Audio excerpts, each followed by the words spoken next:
Innal hamdalillah nahmaduhu wa nasta'inuhu wa nastaghfiruh wa na'udzu billahi min shururi anfusina wa sayyiati a'malina may yahdihillahu fala mudhillalah wa may yudlil fala hadiyalah wa ashhadu an la ilaha illallah wahdahu la syarikalah wa ashhadu anna Muhammadan abduhu wa rasuluh. Ya ayyuhalladzina amanu taqullaha haqqa tuqatih wa la tamutunna illa wa antum muslimun. Ya ayyuhan nasu taqu rabbakumul ladzi khalaqakum min nafsin wahidah wa khalaqa minha zawjaha wa batha minhuma rijalan katsiran wa nisaa'a wattaqullaha alladzi tasaaluna bihi wal arham innallaha kana 'alaikum raqiba. Ya ayyuhalladzina amanu taqullaha wa qulu qawlan sadida yuslih lakum a'malakum wa yaghfir lakum dhunubakum wa may yuti'illaha wa rasulahu faqad faza fawzan 'azima. Amma ba'du fa inna asdaqal hadithi kitabullah wa khairal huda huda nabiyyina Muhammadin sallallahu alaihi wasallam wa syarral umuri muhdatsatuha fa inna kulla muhdatsatin fid dini bid'ah wa kulla bid'atin dhalalah wa kulla dhalalatin finnar. Wa usalli wa usallim ala nabiyyina Muhammadin wa ala alihi wa sahbihi ajma'in. Allah Subhanahu wa ta'ala menciptakan hambanya punya tujuan. Dan Allah berikan mereka ujian untuk menentukan siapakah di antara hambanya yang mau taat kepadanya dan siapa di antara hambanya yang lebih memilih hawa nafsunya. Allah Subhanahu wa ta'ala berfirman, Alif Lam Mim, ahasiban nasu ayyutraku ayyaqulu amanna wa hum la yuftanun. Apakah manusia menyangka bahwasanya mereka dibiarkan untuk mengatakan amanna, kami mengaku beriman, wa hum la yuftanun, sementara mereka tidak diuji. Wa laqad fatanna alladhina min qablihim fala ya'lamanna Allahu alladhina sadaqu wa la ya'lamanna al-kadhibin. Sungguh kami telah memberikan ujian bagi orang-orang sebelum mereka, sehingga Allah tahu siapakah orang yang jujur pengakuan imannya dan siapa orang yang sejatinya dia pendusta.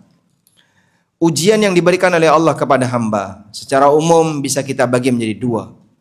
Yang pertama adalah ujian takdir, al-fitnah al-qadari. Yang dimaksud dengan fitnah qadari atau ujian takdir adalah segala sesuatu yang dirasakan oleh manusia ketika hidupnya, baik yang dia sukai maupun yang tidak dia sukai. Allah Subhanahu wa ta'ala jadikan sesuatu yang dicintai oleh manusia dan yang tidak dicintai oleh manusia sebagai fitnah bagi mereka. Wa nabluukum bisyarri wal khairi fitnah. Kami memberikan ujian bagi kalian dengan kebaikan dan keburukan. Dan yang kedua adalah ujian bentuknya ujian syariat. Allah Subhanahu wa ta'ala berikan kepada kita perintah dan larangan. Allah berikan kepada kita aturan sejauh mana kita mau mentaatinya.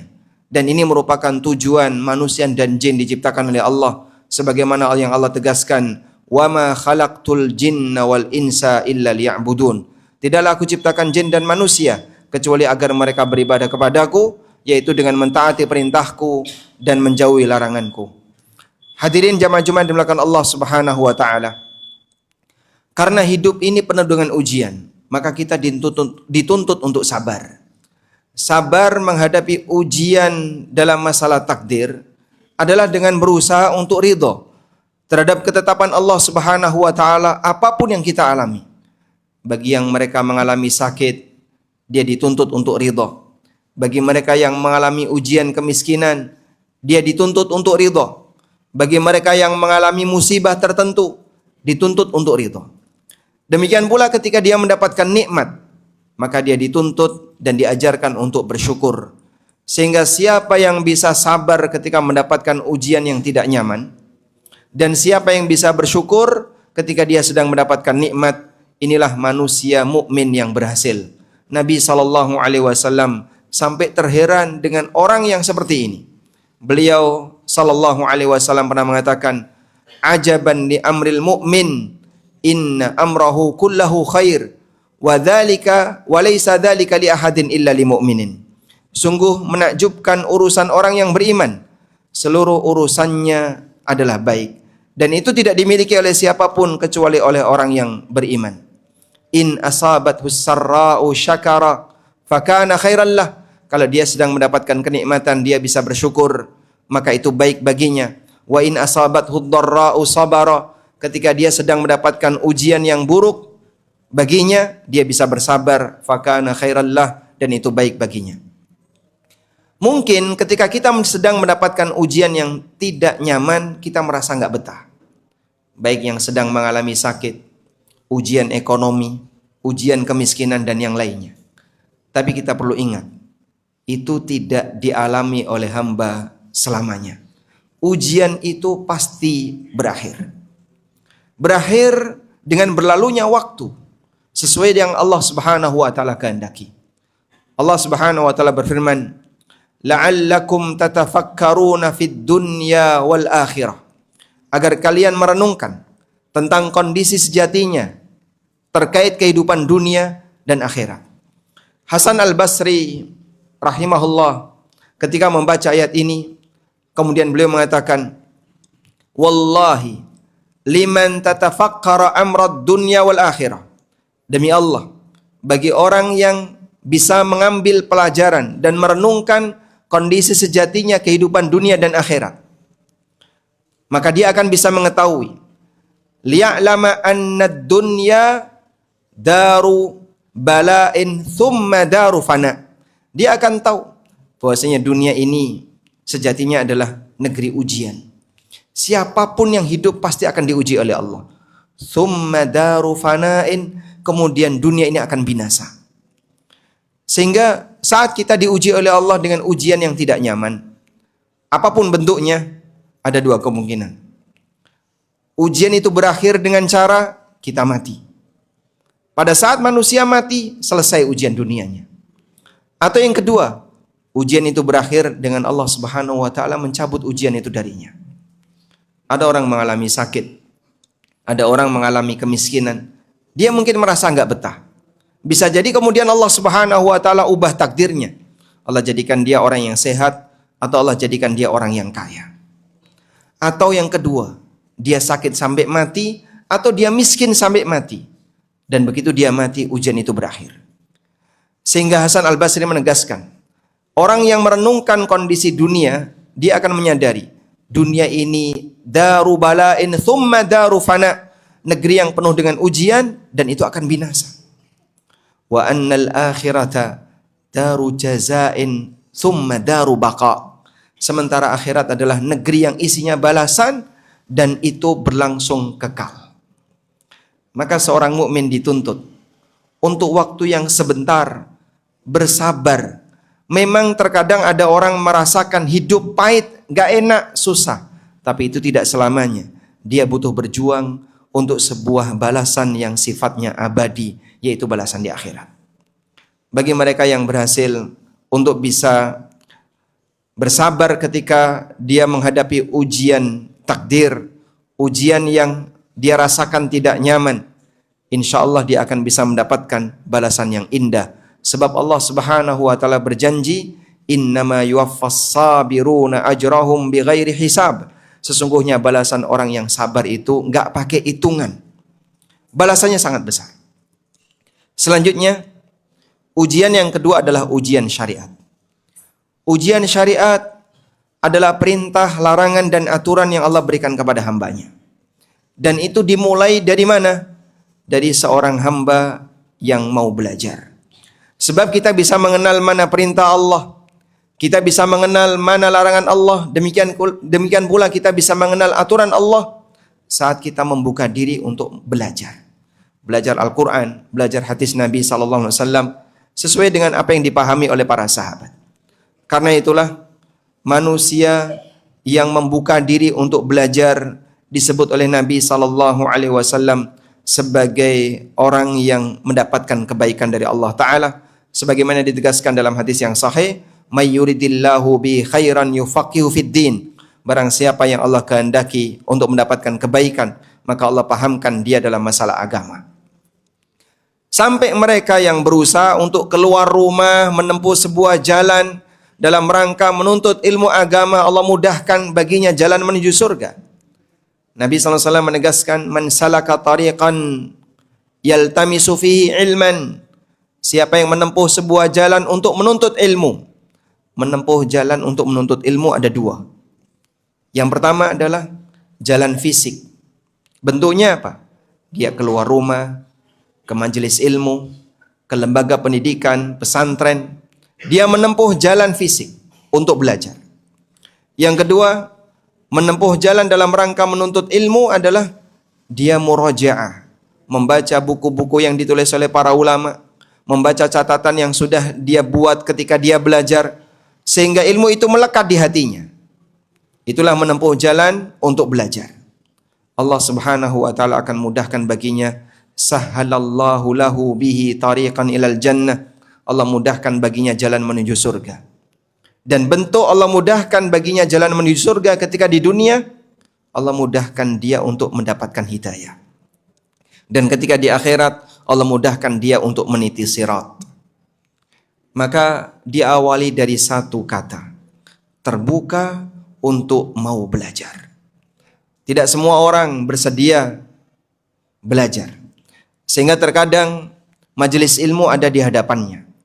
Bahkan bisa jadi dia terdaftar sebagai santri di lembaga pendidikan. Tapi dia malas belajar, dia nggak mau mendekat, dia nggak mau membuka diri untuk mengenal agamanya. Padahal sudah ada di hadapannya. Maka sangat disayangkan, orang semacam ini kesempatan begitu mudah dia dapatkan, tapi justru dia menghindarinya. Demikian sebagai khutbah yang pertama, semoga bermanfaat. Aqulu qauli hadza wa astaghfirullah.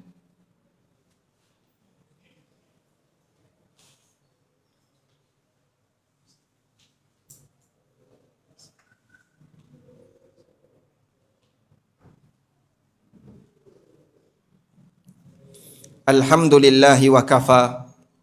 Wassalatu wassalamu ala rasulil mustafa wa ala alihi wa sahbihi wa mawalah. Wa ashhadu an la ilaha illallah wahdahu la syarika lah. Wa ashhadu anna Muhammadan abduhu wa rasuluh. Sallallahu alaihi wa ala alihi wa sahbihi wa man tabi'al huda ila yaumil qiyamah. Ya ayyuhalladzina amanu taqullaha haqqa tuqatih wa la tamutunna illa wa antum muslimun. Hadirin jamaah Jumat yang dimuliakan Allah. Allah menyebut orang yang dia mendekat ke ilmu, berusaha mempelajarinya dan berusaha mengamalkannya sebagai orang yang derajatnya ingin ditinggikan oleh Allah. Sebaliknya, manusia yang sudah mendapatkan peluang hidayah tapi dia tidak mau merespon dengan baik, perumpamaan yang diberikan oleh Al-Quran seperti anjing. Sehingga dia mau dikasih makan, mau dibiarkan, mau diusir, selalu menjulurkan lidah. Allah Ta'ala berfirman di surat Al-A'raf ayat 176 tentang fenomena seseorang yang dia diberi oleh Allah Subhanahu wa Ta'ala peluang untuk bisa mendapatkan hidayah, tapi ternyata dia justru malah membuangnya. Allah mengatakan, walau syi'na la rafa'nahu biha. Kalau kami menghendaki, kami bisa mengangkat derajatnya. Mengangkat derajatnya dengan apa? Dengan ilmu. Sebab orang yang mendekat ke ilmu, mendekat ke syariat, dia berusaha untuk mau menerima ujian syariat dengan maksimal. Dia terbuka untuk belajar. Allah Subhanahu wa taala akan mengangkat derajatnya. Yarfa'illahu alladhina amanu minkum walladhina utul ilma darajat. Allah mengangkat derajat orang-orang yang beriman dan orang-orang yang berilmu di antara kalian, darajat, beberapa derajat. Walakinnahu akhlada ilal ardi wattaba'a hawa. Dia sudah mendapatkan peluang untuk dapat hidayah. Rumahnya dekat pondok pesantren misalnya. Bahkan dia menjadi santri di sebuah pondok pesantren. Di sekitar masjidnya ada tempat pengajian. Mudah bagi dia untuk ngikut kegiatan belajar. Tapi dia nggak mau. Dia lebih senang dan lebih sibuk dengan urusan dunia. Dikatakan oleh Allah, walakinnahu akhlada ilal ardi. Tapi dia lebih milih nyungsep di bumi. Dia lebih milih untuk bertahan di bumi. Artinya dia tidak mau naik. Wattaba'a hawa. dan mengikuti hawa nafsu. Karena salah satu di antara pertimbangan kenapa orang itu tidak mau belajar adalah dia takut nanti kalau tahu hukum jadinya nggak boleh, serba nggak boleh, ini dilarang, ini dilarang. Dia lebih milih untuk mengikuti hawa nafsu daripada mengikuti aturan Allah Subhanahu wa taala. Lalu Allah Subhanahu wa taala mengatakan, "Mathaluhum kamathalil kalbi." Perumpamaan mereka, "Famathaluhu kamathalil kalbi, in tahmil alaihi yalhath au tatrukul yalhath." Perumpamaan orang seperti ini seperti anjing. Kau usir dia dan kau biarkan dia selalu menjulurkan lidah. Artinya, sebagian ahli tafsir mengatakan hidayah tidak bermanfaat baginya. Karena walaupun kau kasih ceramah, tidak diberitahu atau dikasih ceramah, sama saja. Sebagaimana layaknya anjing, mau dikasih makan, mau diusir, mau dibiarkan, dia tetap menjulurkan lidah. Disinilah sebuah perumpamaan yang sangat buruk. Jangan sampai kita termasuk di antaranya.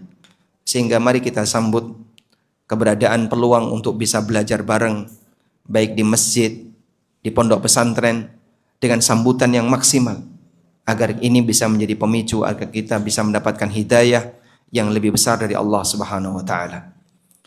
Allahumma salli ala Muhammad wa ala ali Muhammad kama sallaita ala Ibrahim wa ala ali Ibrahim innaka Hamidum Majid. Allahumma ighfir lil mu'minina wal mu'minat wal muslimina wal muslimat al ahya'i minhum wal amwat innaka sami'un qaribun mujibu da'awat ya qadiyal hajat. Allahumma inna nas'alukal huda wat tuqa wal afafa wal ghina. Allahumma inna nas'aluka fi'lal khairat wa tarkal munkarat wa hubbal masakin wa idza aradta bi'ibadika fitnah faqbidna ilaika ghaira maftunin. Rabbana atina fid dunya hasanah wa fil akhirati hasanah wa qina adzabannar. Wa sallallahu ala nabiyyina Muhammadin wa ala alihi wa sahbihi wa sallam. Wa akhiru da'wana anil hamdulillahi rabbil alamin. Thumma qumu ila salatikum.